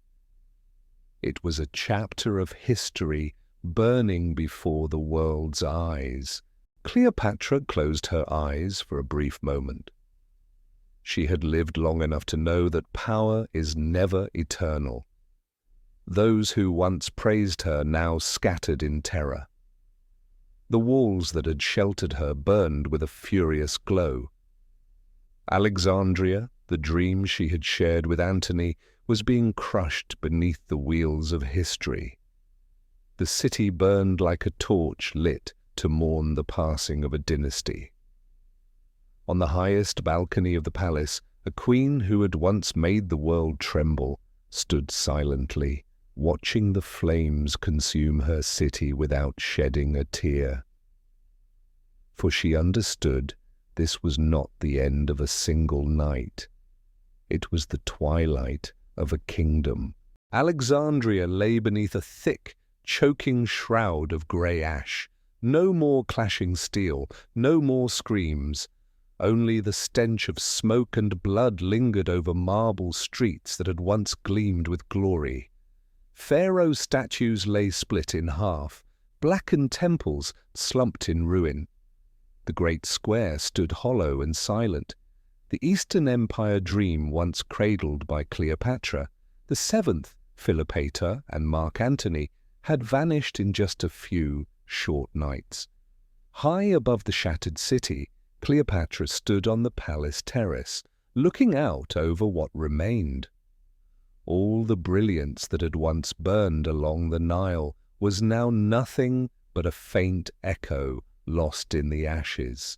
Below the walls, the legions of Octavian marched into the heart of the city. The Roman standard rose on the great stone pillar at the center of the square, where once the emblem of the pharaohs had flown. Roman soldiers claimed the palace with cold precision, setting fire to what was left, as if they weren't just conquering a kingdom, but erasing a dream. Antony, the man who once made the world tremble, fell amid the ruins of the empire he and Cleopatra had tried to build. Cleopatra watched the man who had once been the flame of her life reduced to a shadow. Her eyes were dry and unflinching, for a queen had no right to cry when her throne had turned to dust. She understood what too few ever grasp: power is never free. Every dream of empire has its price, and that price is measured in blood, tears, and the souls of those bold enough to dream it. Octavian didn't need to speak a single threat. His presence alone said everything. Egypt was no longer an independent empire. She, the woman who had once shaken Rome itself, was now nothing more than a broken piece on someone else's board. The game was over. She had made her final move, and she had lost. Ash rose from the scorched colonnades like the closing notes of a tragic song. Cleopatra shut her eyes and carved one last truth into her heart. Every empire, no matter how great, must one day pay its price. Under the grey, ashen sky, Rome stood victorious. But amid the ruins there remained one thing no conqueror could ever take: the unbroken gaze of a queen who had dared to love, dared to dream, and dared to defy the world, even when the cost was everything. Alexandria was stained with a murky red glow, the color of dried blood. In a shadowed corner of the once mighty palace, the heart of a shattered imperial dream, Mark Antony knelt on the cold stone floor, his hands gripping the hilt of his sword, his breath heavy as if the weight of a fallen world rested on his shoulders. This was the man who had once commanded the legions of Rome, whose name had once been shouted by tens of thousands of soldiers. Now he was nothing more than a broken body and a soul crushed beneath the weight of defeat. From the Battle of Actium to Alexandria, he had lost everything: his army, his allies, his glory, and the Roman pride that had once burned fiercely in his veins. The empire he and Cleopatra VII Philopator had tried to build lay crushed beneath the heel of Octavian. Word spread like wildfire through the dying city. The Romans had taken all of Alexandria. Those still loyal to Antony had fallen. Comrades who had once bled and triumphed with him were now nothing more than names scattered like ash on the wind. Antony rose, walked down the dim corridor, and looked out over the square where the Roman standard now flew on the pillar that once bore the mark of the pharaohs. In that moment he understood there was nothing left to fight for. But in the heart of a warrior, some things are never surrendered: pride, love, and the way one chooses to leave this world. Antony would not be dragged through Rome as a trophy in another man's triumph. He had lived like fire, and he chose to die like fire. When the rumor reached him that Cleopatra had been captured, Antony drew his sword and plunged it into his chest. Blood bloomed dark and wide across the cold stone, mirroring the dusk that stained the sky. But death did not claim him instantly. When Cleopatra arrived, he collapsed into her arms. Smoke, blood, and tears wove together into a silent, tragic hymn. She held him close, her black hair falling over him like a night sky descending on a dying star. Antony looked at her, not as a general, not as a man of power, but as someone who had loved with everything he had. "Don't cry," he whispered, each word fractured like glass.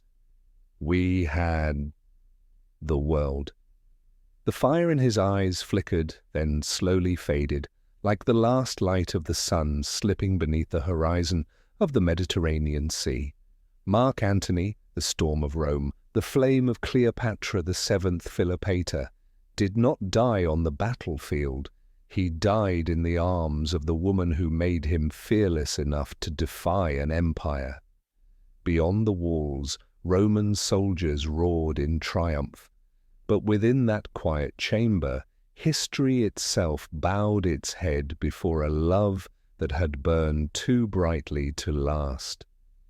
The death of Antony was not merely the fall of a man, it was the tolling of a funeral bell for a radiant, doomed dream of the East.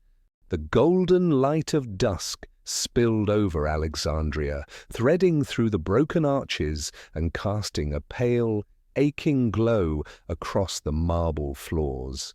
In a quiet chamber, deep within the palace, once the beating heart of an Eastern dream, Cleopatra VII Philopator sat beside Mark Antony. The man who had once made the world tremble now lay collapsed in her arms, his breaths shallow and uneven, like a candle struggling against the wind. Her hand brushed gently against his cheek. The sun-browned skin of a warrior had grown pale, cold, fading with each passing moment. Outside these walls there was no Octavian, no Rome, no empire, no throne. Only two people who had once loved with fire and dreamed of reshaping the world, now sitting together amid the ruins. The distant shouts of Roman triumph echoed through the night, slow and sharp like a blade pressing into her chest. Cleopatra studied Antony's face, memorizing every line as if to carve it into eternity. Her eyes were dry. War had stolen her tears long ago. All that remained was a silence so sharp it hurt to breathe. "We had it all," Antony whispered hoarsely, his voice as fragile as his fading breath. "An empire, a love, a fire that made the world tremble." Cleopatra squeezed his hand tightly, her voice soft as a dying flame. "And the world will remember that fire, even if it is extinguished." In the light of the setting sun, Antony's eyes gleamed for a final fleeting moment. The eyes of a conqueror, a proud man, a lover who had burned everything for a dream.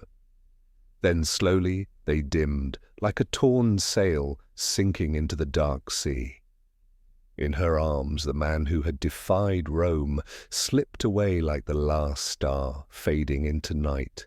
Cleopatra lowered her forehead to his, a silent farewell. No cries, no shouts, only the breath of a woman who had just lost the last piece of her heart. She knew this was not only Antony's death, it was the moment she was truly alone in the world. Darkness fell over the city, carrying the echo of destiny. Their final moment together held no throne, no torches, no triumphant march. Only a queen and the man she loved quietly closing one of history's brightest, most tragic chapters. Night draped over Alexandria like a funeral shroud, and Cleopatra VII Philopator sat alone in the dark chamber that had once held the dreams of an Eastern empire she had built with Mark Antony. Now only her cold hands and the echoes of a fallen world remained. Antony was gone. The empire they dreamed of had burned away with the city's fire, and standing outside the door of her fate was Octavian, the victor, the new master of the world. Cleopatra, the queen who had once made Rome tremble, now faced the final choice of her life. Before her lay two paths. The first was submission, stepping out of the palace draped in golden chains, bowing her head before Octavian, living not as a queen, but as a spectacle paraded through the streets of Rome as a conquered prize, a living trophy for his triumph, breathing but stripped of dignity. The second was to end it all on her own terms, no chains, no triumphal march, no becoming a symbol of someone else's victory, leaving the world as she had lived in it, sovereign, proud, unbroken, choosing her own end so that history would remember her not as a captive, but as a legend. She walked to the tall window and looked out at the city still glowing faintly beneath the night sky. Alexandria was ash and dying embers now. She closed her eyes and memory washed over her. The cries of exile in the desert night, the piercing gaze of Julius Caesar as she stepped out of the rug, the Nile's soft waves the night Antony made his vow, the golden torches of the festival of Isis, the black smoke of Battle of Actium swallowing the sea. A life of light and shadow, radiant and brutal, unfolded in her mind. She knew that whichever path she chose, history would remember her, but only one path would preserve the last ember of her pride, the pride of an Egyptian queen who had once shaken Rome, not with armies, but with her mind, her will, and the fire of her soul. Cleopatra opened her eyes and stepped out of the darkness, no tears, no hope, but still holding the one thing no empire could ever take, the power to choose her own fate. Alexandria lay silent under the weight of its ruins, and in her heart the decision was carved deep, sharp as a blade into stone. The last queen of Egypt was ready to face the final dawn of her life. The final dawn rose over Alexandria in silence. Pale light streamed through shattered arches, illuminating the drifting ash as if exposing a moment that history would never forget. In the deepest chamber of the palace, Cleopatra VII Philopator wore a gown of shimmering white silk, threaded with delicate gold like strands of morning light, a crown of Isis resting upon her head. There were no guards, no courtiers, no Mark Antony, only a queen, alone, radiant in her solitude. She did not dress in mourning, she dressed in triumph, as though preparing for a coronation, not a farewell.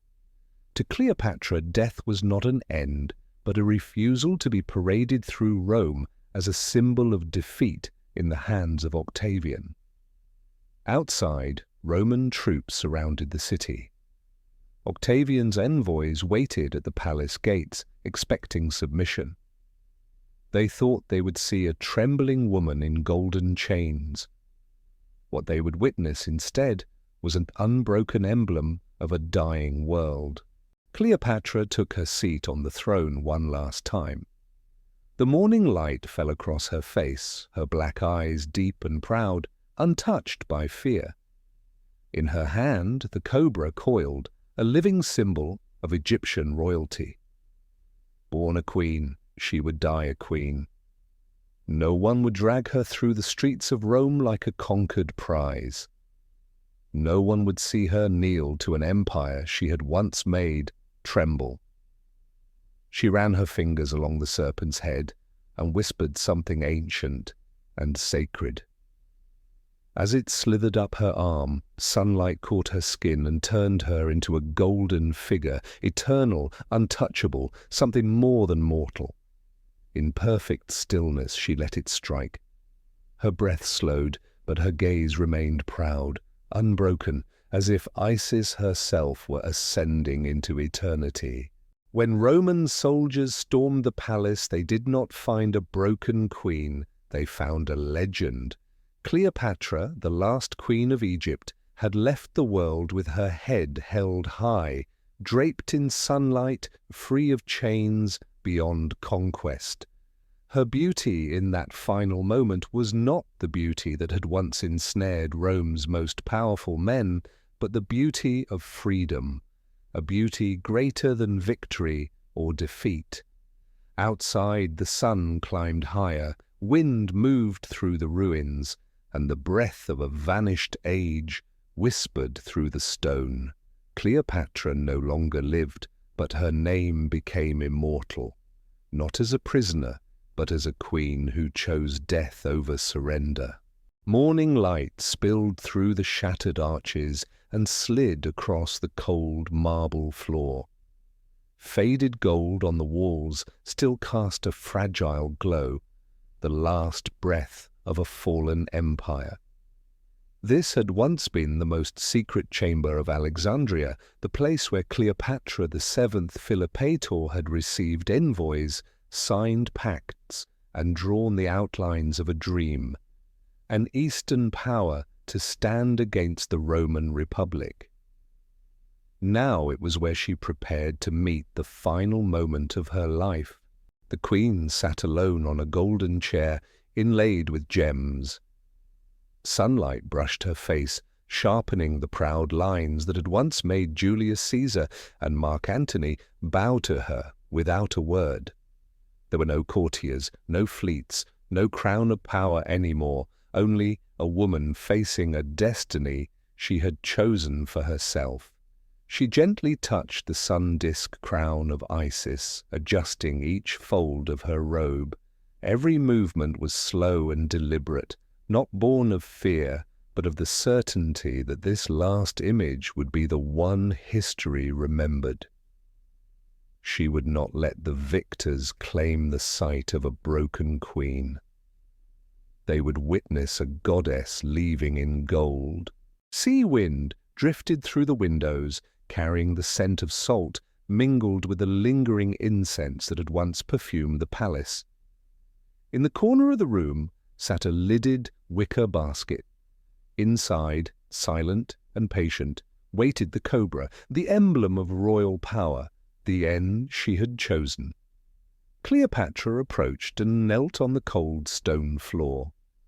There was no tremor in her hands. She had lived her life as a queen, and now she would die as one. In that stillness, memory rose around her like the tide, Antony's gaze on the Nile, their whispered dreams of a future that would never come. All of it dissolved into the air like a final breath before history closed its eyes. She lifted the lid. The serpent slid out, solemn and soundless. Cleopatra extended her hand without fear, as if greeting an old companion. When the sharp fangs sank into her skin, she closed her eyes. No cry, no tears, only a single quiet breath, the last. The sunlight cut across her face, turning her into a golden statue at rest. When Octavian's soldiers stormed the chamber, they did not find a captive. They found a queen lying serene in a gilded room, a faint smile like a blade on her lips, the smile of someone who had chosen her own fate.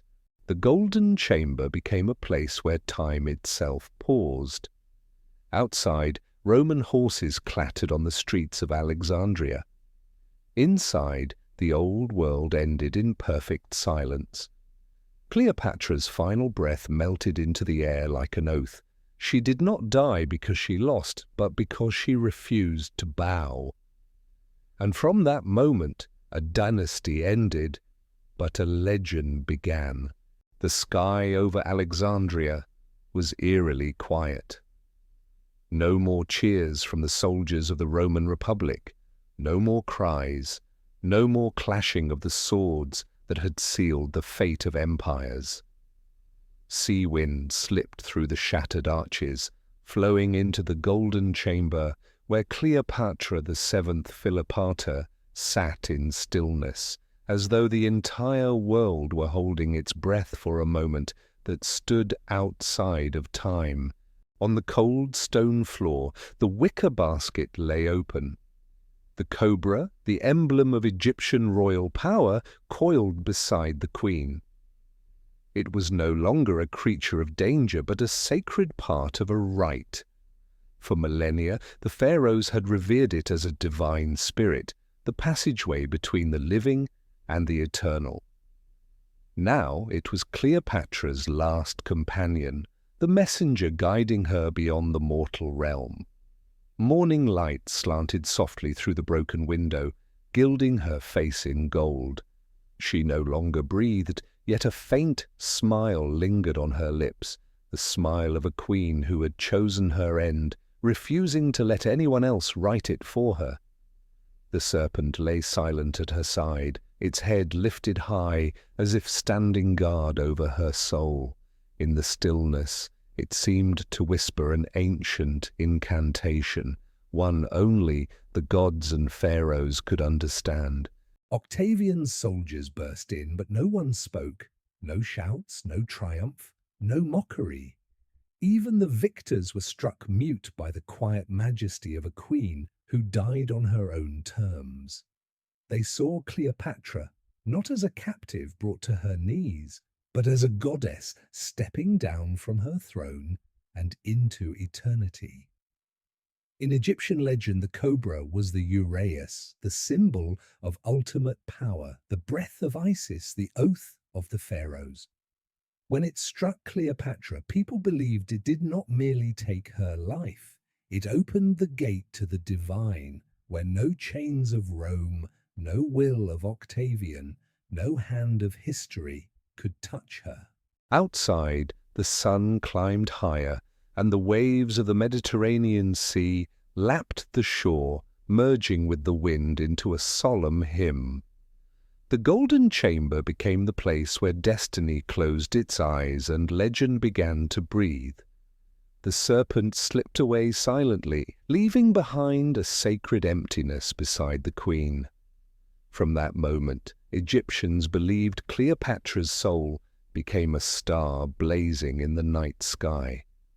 And the whisper of the serpent, the voice of the gods, would echo through time, not to tell of defeat, but to sing of a woman who left this world as a queen.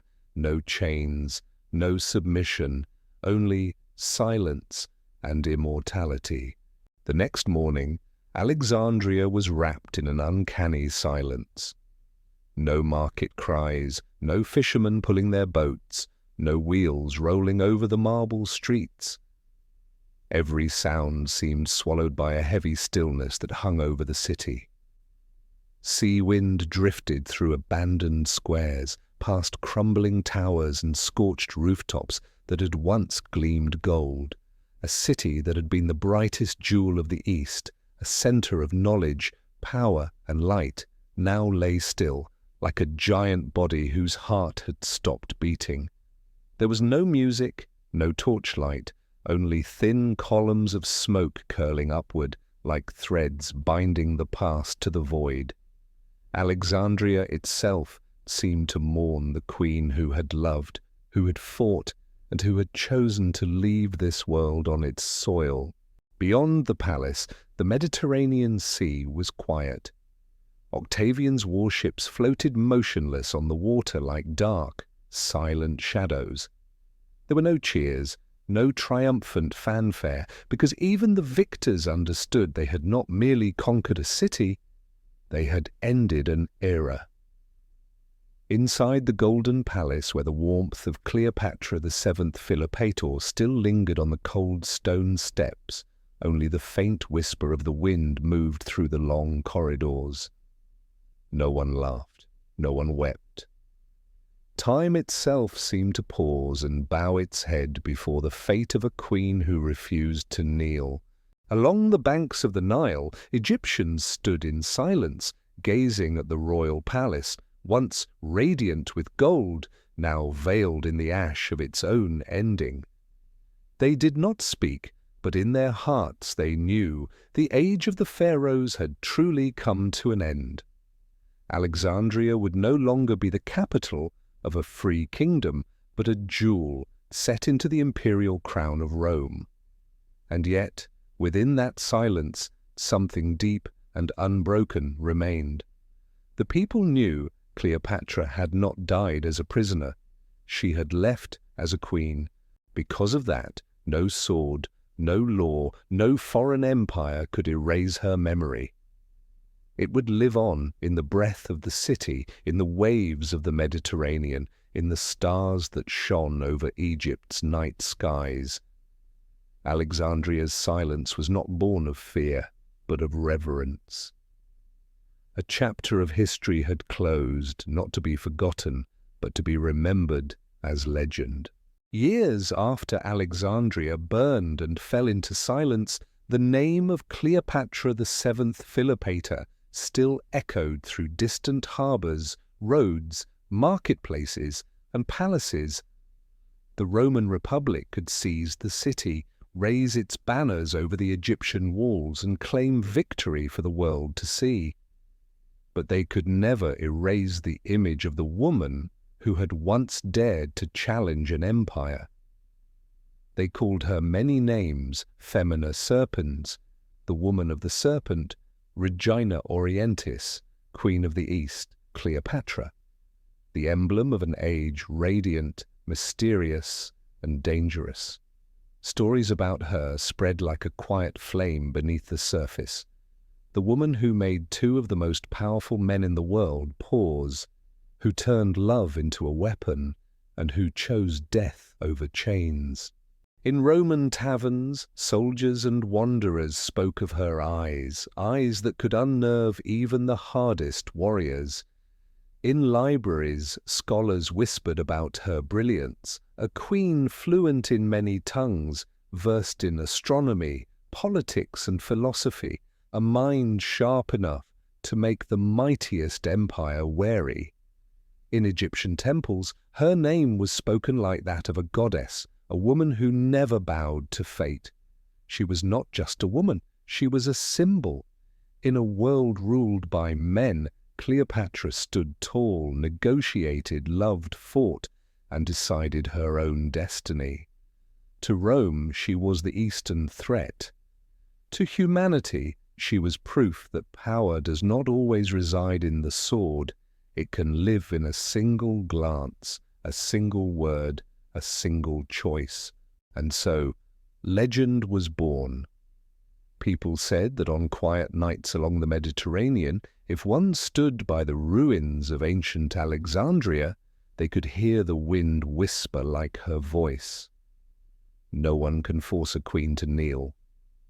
History may be written by the victors, but legend belongs to those who made the world tremble. Cleopatra no longer had a throne, yet her name outlived those who conquered her. Octavian became Augustus and built a mighty empire, but posterity would not recount his victory with awe.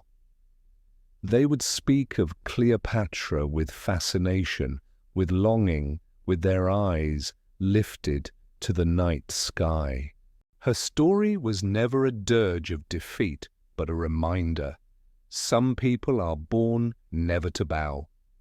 And no matter how many empires rise and fall, the name Cleopatra will always move through the world like a warm eastern wind, beautiful, proud, and immortal. Inside the golden chamber, the breath of an era seemed to hold still. The jewel-inlaid walls that had once witnessed grand feasts and negotiations shaping the fate of kingdoms now reflected only one image: Cleopatra VII. Philopator sitting upright upon her throne, her gaze calm and luminous. All her life she had walked between two worlds. One was Egypt, the land of pharaohs, of the Nile, of gods and legends. The other was the Roman Republic, a cold engine of power, ready to crush anything in its path. Yet she had never allowed the world to decide her fate. She had negotiated with Julius Caesar, held the hand of Mark Antony, defied Octavian. And now, when everything was closing, she would not let them write the final lines of the story that bore her name. She whispered softly, not to anyone, but to history itself, "I am a queen, and I will write my own ending. Not with someone else's blade, not with a victor's decree, but with a choice, the choice of someone who knew exactly who she was.